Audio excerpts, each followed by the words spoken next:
누가복음 12장 22절부터 26절까지의 말씀 함께 읽도록 하겠습니다. 같이 읽습니다. 시작. 또 제자들에게 이르시되 그러므로 내가 너희에게 이르노니 너희 목숨을 위하여 무엇을 먹을까 몸을 위하여 무엇을 입을까 염려하지 말라. 목숨이 음식보다 중하고 몸이 의복보다 중하니라. 까마귀를 생각하라. 심지도 아니하고 거두지도 아니하며 골방도 없고 창고도 없으되 하나님이 기르시나니 너희는 새보다 얼마나 더 귀하냐. 또 너희 중에 누가 염려함으로 그 키를 한 자라도 더할 수 있느냐. 그런즉 가장 작은 일도 하지 못하면서 어찌 다른 일들을 염려하느냐. 아멘. 자, 우리 지난주에도 새 이야기를 했습니다. 그래서 새 타령 함께 했는데 참새 5마리가 두 아사리온에 팔려가는 것이 아니냐. 원래 이 아사리온 100원짜리 동전 하나인데 원래는 참새 한 마리 100원짜리 동전 하나입니다. 이게 너무 천한 아무개나 구할 수 있는 새이니까 100원짜리 하나 내면 원래 하나인데 덤으로 하나 더 주는 거예요. 두 아사리온을 내면은 뭐 한 마리 해서 4마리인데 애따 기분이다 해가지고 한 마리 더 준단 말이에요. 그래서 참새 5마리가 두 아사리온에 팔리는 것이 아니냐, 이런 격언까지 나올 지경이 되었습니다. 미천한 참새 한 마리도 하나님께서 다 보살펴 주시고 하나님께 한 마리도 잊혀진 바 되지 않는데 하물며 너희일까 보냐 염려하지 말아라 하고 말씀을 해주셨어요. 하나님의 주권에 대한 인식, 하나님께서 모든 상황을 알고 계시고 하나님께서 모든 상황을 정확하게 통제하고 계시다는 사실을 알게 될 때, 그리고 그것을 확신하게 될 때 우리에게서부터 염려와 근심과 걱정, 두려움은 사라지게 되는 것이고, 그러한 의식이 사라져버리게 될 때, 하나님에 대한 의식이 사라져버리게 될 때 우리 안에 독보서처럼 다시 피어오르는 것이 있으니 그게 염려, 근심, 걱정, 두려움이라는 말씀 우리 지난주에 살펴보았습니다. 자, 그런데 지난주에 이제 그런 본문 말씀 보았는데 이번 주에 한 번 더 염려에 대한 가르침을 예수님께서 우리에게 주십니다. 22절 말씀 다시 보시면 또 제자들에게 이르시는 거예요. 또 그러므로 내가 너에게 이르노니 너희 목숨을 위하여 무엇을 먹을까 몸을 위하여 무엇을 입을까 제발 염려하지 좀 말아라 하고 말씀을 하고 계십니다. 왜 또 한 번 염려에 대한 말씀을 주시는 겁니까? 우리가 맨날 염려하기 때문에 그런 거예요. 한 목사님이 공산주의 국가에 성경을 몰래 들여오다가 조금 오래 지난 이야기긴 한데 투옥이 되셨어요. 감옥에 갇히고 나니까 뭐 할 일이 있어야죠. 그래서 성경만 읽으셨다고 그래요. 그 감옥에서 성경만 읽으셨는데 읽다가 두려워하지 말라 하는 말씀에 큰 위로를 받게 됩니다. 그래서 이 목사님이 창세기에서부터 요한계시록까지 두려워하지 말라, 두려워 말라 이런 표현에다가 밑줄을 그으면서 성경을 읽고 성경을 일독 다 한 다음에 그게 밑줄 그은 게 몇 개나 되나 한번 세보았다는 거예요. 저도 아직은 세보지는 않았는데 아무튼 이 목사님이 세보셨답니다. 그랬더니 성경에 두려워하지 말라 혹은 뭐 염려하지 말라 이런 표현이 모두 365번 사용되었다고 해요. 여러분 참 우연의 일치긴 한데 1년은 365일 아닙니까? 365번 하나님께서 우리에게 두려워하지 말라고 하는 것은 1년 365일 매일매일 하나님께서 지켜주실 것이니 너희는 염려하지 말라 하고 하나님께서 계속해 반복해서 말씀하고 계시는 것이구나, 그렇게 깨달았다는 거예요. 사랑하는 성도 여러분, 오늘 이 자리에 금요 기도의 자리, 오늘 1년의 마지막 금요 기도의 자리에 나오신 여러분, 한 해를 살아가는 동안 여러분은 하나님을 신뢰하고 염려와 근심, 걱정, 두려움 없이 오늘까지 달려오셨습니까? 아니라면 오늘도 염려하고 계신 것은 아닙니까? 주님께 그 모든 염려 다 맡겨드리시는 귀한 은혜가 이 밤 있게 되기를 주님의 이름으로 축원해 드립니다. 예수님께서 또 이번에 또 다시 계속해서 염려하지 말라는 그런 말씀이 주어지게 되는데, 지난주에 참새 이야기 했잖아요. 오늘은 까마귀 이야기를 통해서 또 염려하지 말라고 하시는 거예요. 누가복음 12장 24절 뭐라고 말씀하세요? 까마귀를 생각하라. 심지도 아니하고 거두지도 아니하며 골방도 없고 창고도 없을 때 하나님이 기르시나니 너희는 새보다 얼마나 더 귀하냐. 여러분, 이 왜 까마귀냐면요, 참새도 흔하지만 까마귀도 흔해 빠진 거예요. 그러니까 우리가 흔하게 보는, 일상적으로 보는 참새를 통해서도 염려하지 말아야 될 교훈을 얻게 되는 것이고, 까마귀를 보면서도, 일상적으로 보는 까마귀를 통해서도 염려하지 말라는 교훈을 얻게 되는 겁니다. 저와 여러분 잘 알고 계신 것처럼 울산에는 까마귀가 많습니다. 뭐 갈까마귀라고 하나요? 그게 철만 되면 날아와서 떼를 지어 날아오게 되는데, 왜 자꾸 울산에 까마귀를 보내주시는가? 우리가 염려가 많아서 그런 것 아니겠습니까? 혹시 울산 사시는 분들이 염려가 좀 많아가지고 하나님께서 제발 좀 염려하지 말아라, 이 까마귀 좀 보고 좀 니들 염려하지 말라고 그렇게 보내주시는 것이 아닌가 하고 생각해 보게 돼요. 그런데 요즘은 예년 같지 않아요. 요즘은 예년 같이 까마귀가 좀 잘 눈에 안 띄는 것 같습니다. 저만 그런지 잘 모르겠는데 아마도 우리 성일교회 성도들이 주의 말씀 붙들고 염려하지 않아서 하나님께서 좀 까마귀를 덜 보내주시는 것이 아닌가, 그냥 개인적으로, 그렇다기보다 그냥 제가 개인적으로 그런 생각도 해보게 되었습니다. 그런데 또 염려에 대한 교훈을 주세요. 우리 누가복음 12장 25절 말씀, 이제 일상적으로 보는 사물을 통해서도 염려하지 말라 하시고요, 상식에 호소하면서 예수님께서 염려하지 말라고 하시는데, 누가복음 12장 25절 말씀 같이 한번 읽어보겠습니다. 시작. 너희 중에 누가 염려함으로 그 키를 한 자라도 더할 수 있느냐? 아멘. 염려하는 것을 통해서 그 키를 한 자라도 더 크게 할 수 있는 사람 있으면 한번 손 들어봐, 이렇게 얘기하시는 거예요. 염려한다고 해서 키가 클 것 같으면 누가 키 작다고 고민하겠습니까? 그냥 앉아서 염려만 하고 있으면 키가 무럭무럭 자랄 텐데 무엇 때문에 그런 걱정을 하겠어요? 고민을 하겠어요? 그런데 그런 일 있지 않으니, 아무리 키 작다고 염려한다고 해서 키 크는 법 없으니 염려하지 말라 하는 겁니다. 그런데 제가 여기 이제 이 구절의 해석에 있어서 좀 문제를 좀 제기하고 싶은 것이 있어요. 여기 예수님께서 너희 중에 누가 염려함으로 그 키를 한 자라도 더할 수 있나? 이 한 자는 그냥 작은 걸 것 아니에요, 그렇죠? 네가 염려한다고 해서 그냥 1mm, 1cm 이렇게 키울 수 있느냐? 만약 그럴 수 있으면 염려해라. 그런데 염려한다고 키 크는 법 없으니 그 1mm도 안 되고 1cm도 안 되니 염려하지 마라, 이런 교훈을 주시는 것인데, 사실 여기 한자라고 할 때 이 한자라는 것은 우리말 성경에는 잘 그 뉘앙스가 전달되지 않는데, 우리도 한자면 어느 정도 되나요? 꽤 긴 길이 아닙니까?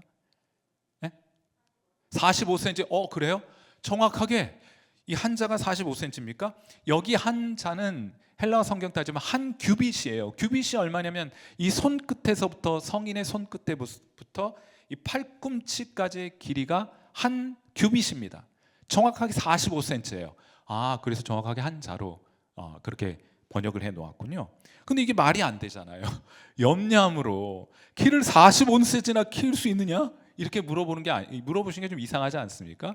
뭐 키를 1mm, 1cm 작은 단위가 나와야 되는데 45cm면 큰 거 아닙니까? 그러니까 여기 지금 누가 염려함으로 그 키를 45cm나 더 크게 할 수 있느냐, 이건 좀 해석상 잘 어울리지 않아요. 그래서 여러분이 가지고 있는 성경 각주, 난외주에 보면은 이 키라는 거 있잖아요. 키를 더할 수 있느냐를 할 때 그 키가 다른 의미로도 해석이 될 수 있는 단어가 사용됐는데, 어떤 뜻으로 또 사용되냐면 수명이라는 뜻으로도 사용이 되는 거예요. 그래서 오늘 본문에 여러분 성경 각주에 보면 목숨을, 너희가 염려한다고 해서 목숨을 1시간이라도 연장할 수 있느냐 하고 번역을 해 놓았는데, 이게 맞는 것 같아요. 제가 생각하기에도 뭐 45cm는 이건 너무 크잖아요, 단위가. 그러니까 너희가 염려한다고 해서 목숨을 1시간이라도 연장할 수 있느냐? 오히려 여러분 어떻습니까? 우리가 염려하고 근심하고 걱정하고 스트레스 많이 받으면 생명이 연장돼요, 단축돼요? 오히려 생명이 단축되지 않습니까? 그러니까 염려하지 말라는 거예요. 일찍 죽으니까 염려하지 말라는 겁니다. 사랑하는 성도 여러분, 염려로부터 자유하셔서 건강 장수하시는 여러분 되시기를 이 밤 주님의 이름으로 축원해 드립니다. 아멘 하시는 분들에게 이 복이 임하게 될 줄 믿습니다. 네. 또 예수님께서 또 염려에 대해서 교훈하세요. 왜 이렇게 자주 얘기한다고요? 우리가 늘 염려에 사로잡혀 있기 때문에. 누가복음 12장 27절에 이런 말씀이 있습니다. 백합화를 생각하여 보라. 실도 만들지 않고 짜지도 아니하느니라. 그러나 내가 너희에게 말하노니 솔로몬의 모든 영광으로도 입은 것이 이 꽃 하나만큼 훌륭하지 못하였느니라. 하나님이 다 길러주시니까 이렇게 아름답게 잘 자라는 것이 아니냐. 니들은 무엇 때문에 염려하느냐. 이렇게 말씀하시는 거예요. 그런데 제가 이제 개인적인 얘기를 드리자면은 이 누가복음 12장 27절 말씀 중에 굉장히 의미 있는 말씀이에요. 제가 지금으로부터 한 30여 년 전 성심여대 교정에 앉아서 카드에 시를 하나 적어서 글을 썼습니다. 이 말씀을 인용해 가지고 프로포즈를 한 거예요. 어떤 취지였냐면은 하나님께서 책임져 주시는 인생, 앞으로 가난할 목회자여 가난하게 될 목회자로 살아가게 될 사람이긴 한데 하나님께서 책임져 주시는 인생 우리 함께 살아가자고. 제가 교정에 앉아가지고 이거 가지고 시를 적었네. 그래서 프로포즈 했던 게 개인적인 이야기 좀 떠올라서 말씀을 드렸어요. 지금까지 잘 살고 있다. 뭐가 워해요? 잘 살고 있는 게 어찌 당연하죠. 넉넉하지는 않았지만은 부족하지 않게 하나님 살아오게 해주셨다. 저희가 그렇게 삶을 통해 간증할 수 있습니다. 그건 여러분도 마찬가지시죠? 하나님께서 지금까지 책임져 주셨잖아요. 우리 함께 해주셨잖아요. 우리 막 쌓아놓고 염려 없이 쌓아놓고 뭐 일하지 않아도 그냥 먹고 살아갈 만큼 충분히 쌓아놓고 있을 만큼 많이 주시지는 않았을지 모르지만은 그러나 부족하지 않도록 매번 하나님께서 공급해 주셨고 우리가 지금까지 여기까지 왔음을 고백합니다. 왜 염려하십니까? 결론은 믿음의 문제입니다. 누가복음 12장 28절 말씀, 오늘 있다가 내일 아궁이에 던져지는 들풀도 하나님이 이렇게 입히시거든 하물며 너희일까 보냐. 그럼 뭐라고 말씀하세요? 믿음이 작은 자들. 염려의 문제는 믿음의 문제인 거구나. 우리가 하나님을 신뢰하지 못하면 염려가 찾아오게 되는 것이구나. 우리가 하나님을 신뢰하면, 우리를 책임져 주시는 하나님에 대한 신뢰가 있게 되면 염려와 근심과 걱정, 두려움은 떠나가게 되는 것이구나. 무엇에 대한 믿음이라고요? 하나님의 살아계심에 대한 믿음, 하나님이 우리를 향해 선하신 분이라는 믿음, 우리를 돌보시고 우리의 필요를 채워주시는 주권자이신 하나님에 대한 믿음일 것입니다. 그러므로 사명자의 가장 큰 장애물은 외적인 것이 아니라 바로 내적인 것입니다. 염려인 거예요. 소극적으로는 염려하지 마셔야 합니다. 그런데 적극적으로는 사명에 집중하셔야 돼요. 마음을 비워놓으면 그 마음을 채우는 것들이 있어요. 우리가 마음을 비워놓으면 채우는 것이 있는데 하나님에 대한 생각으로 가득 채워지면 기쁨, 감사, 찬양 이런 것들이 가득 채워지게 됩니다. 그런데 마음을 비워놓게 되면 어느덧 염려, 근심, 걱정거리가 막 찾아오게 되는 것이죠. 이 빈 상태로 마음을 내버려 두지 않기 위해서 적극적으로는 사명에 집중하셔야 돼요. 책임져 주실 것을 믿고, 하나님께서 여러분의 인생을 책임져 주실 것을 믿고 하나님이 여러분에게 주신 사명에 오늘 충성을 다하여 살아가게 될 때 염려가 끼어들 자리가 없게 될 것입니다. 염려거리가 있어도, 저는 늘 설교 생각이에요. 설교. 주일 설교 끝내고 나면은 다음 주일 설교 생각해요. 예전에 처음 사역을 시작할 때는 설교를 미리 다음 주 것까지 준비해 놨어요. 왜냐하면은 하나 여유가 생길 것 같아서. 그런데 두 개를 마련해 놓더라도 하나가 없어지니까 또 하나를 마련해야 되는 책임이 그런 부담감이 느껴지는 거예요. 그래서 이건 10편을 만들어 놔도 마찬가지고 한 편을 만들어도 마찬가지구나. 그냥 매주 한 편씩 설교를 작성하는 편이 훨씬 더 마음 편하겠다 생각해가지고 그 뒤로는 2편씩 설교 중계하는 거 그만하고 매주 하나님의 은혜를 구하면서 설교를 준비하게 됩니다.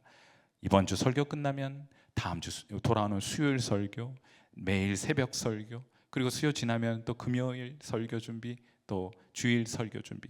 그러니까 염려거리가 있으면 염려거리가 생겼을 때 그거 붙들고 있으면은 설교 준비를 할 수가 없는 거예요. 그래가지고 설교 준비 때문에 염려할 틈이 안 생겨요. 속상하게 하는 사람들도 있고 속상하게 하는 말도 있고 그런 일들도 있지만은 그것만 한정없이 붙들고 있을 수만은 없잖아요. 왜냐하면 제 사명은 하나님의 말씀으로 하나님의 백성을 위로하는 것이니까, 쉽게 얘기하면 설교해야 하는 것이니까, 설교 준비해야 되는 것이니까 염려하는 것을 자꾸 뒤로 미루게 되더라고요. 사랑하는 성도 여러분, 오늘 그렇게 염려거리를 뒤로 밀어놓게 되면요, 그거 좀 아무것도 아닌 것 같고 희석되고 나중엔 사라지는 것도 경험하게 되는 것 같습니다. 이제 우리 2024년도의 마지막 금요 기도이고 우리 2025년을 또 새롭게 맞이하게 될 텐데, 여러분 두 가지 기억하셔야죠. 하나는 하나님이 살아계셔서 우리를 돌보시고 우리의 모든 필요를 채워주시는 선한 분이심을 반드시 믿음으로 붙드는 것, 겸하여 우리가 하나님께서 우리에게 맡겨주신 사명이라면 그것이 무엇이든 그 일에 충성을 다해가게 될 때 여러분은 염려와 근심과 걱정으로부터 자유한 성도로 이 땅을 살아가게 될 것입니다. 부디 그런 마음으로 다시 한번 염려하지 말라고 누차 강조해서 말씀하신 주의 음성에 순종하여 그 염려로부터 자유한 인생 되시기를, 염려 없는 인생 살아가시는 여러분 되시기를 이 밤 주님의 이름으로 축원해 드립니다. 우리 함께 기도하도록 하죠. 자, 우리 음악 들으시면서 함께 기도하겠습니다. 말씀드렸던 것처럼 염려는 불신입니다. 그 불신을 내어 버려야 하는 거예요. 믿음이 좋다는 것은 하나님이 책임져 주신다는 것을 믿고 염려하지 않는 것입니다. 나의 미래에 대한 결정을 하나님께 전폭적으로 위임하는 것입니다. 주님의 뜻대로 이루어 주옵소서. 다만 저는 오늘 맡겨주신 일에 충성을 다하겠나이다. 이것이 믿음 좋은 사람들의 모습입니다. 믿음 좋다는 것은 사명에 집중하는 것이에요. 여러분들의 사명은 무엇입니까? 그 사명에 집중하면 염려할 시간이 어디 있겠습니까? 여러분, 우리 스스로가 이런 사명에 집중하는 믿음 좋은 염려하지 않는 그리스도인으로 살아가도록 오늘 결단하세요. 그리고 우리 교회에 그런 믿음 좋은 교인들이 가득한 성일교회가 될 수 있도록, 사명감으로 충만한 교인들이 가득한 교회가 될 수 있도록 우리 자신과 또 우리 교회를 위해서 이 시간 함께 통성으로 기도하는 시간 같습니다. 기도하겠습니다.